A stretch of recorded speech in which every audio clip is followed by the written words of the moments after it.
eh, dahan-dahan.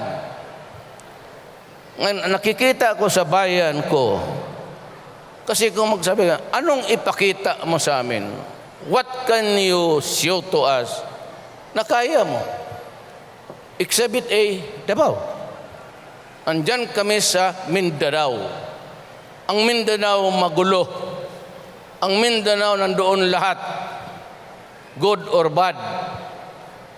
Hindi ko naman sabihin na patino ko. Pero alam mo, ang sekreto talaga ng gobyerno, maniwala kahit sa hindi. Tanungin mo yan mga taga Davao.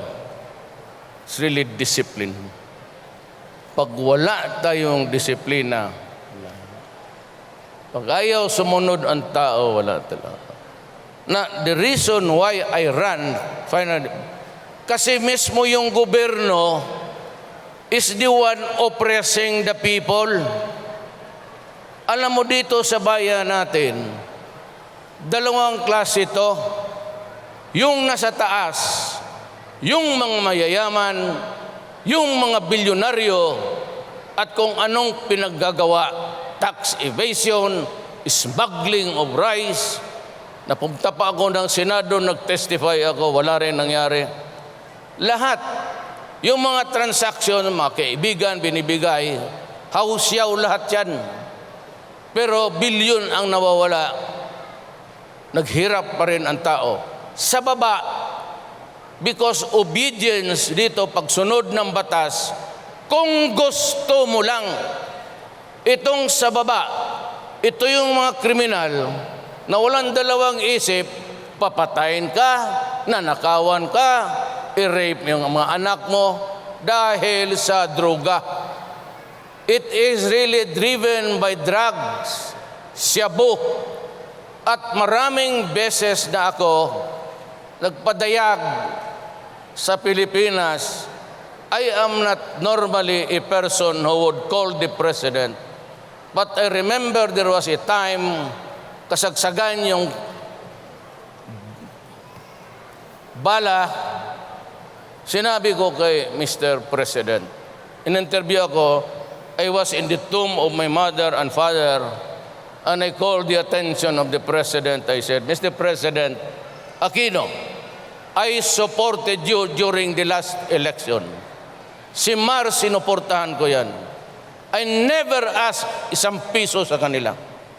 Sabi ko, Mr. President, when you won the presidency, you never saw me in Malacanang, not even my shadow. Wala akong hiningi sa inyo ni isang basket na project.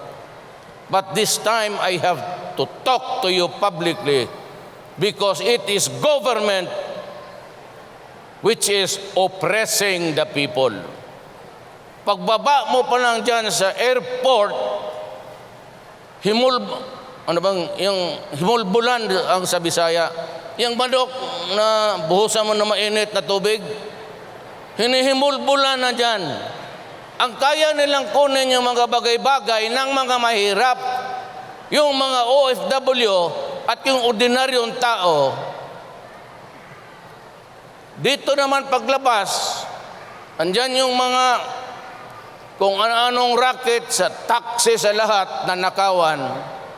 At yung iba naman pagbiyahe, papuntang Pampanga, Bulacan, Luzon, pag napara niyan, kung sino yung walang niya magpara, yung kargo, yung biyahera, nawawala na lang.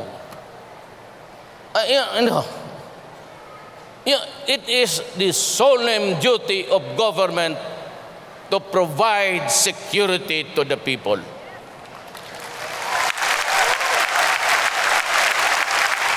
Pagka ikaw gobyerno, hindi mo lang maproteksyonan yung tao, sorry.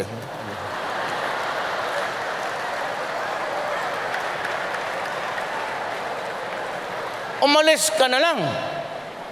Wala kang silbi.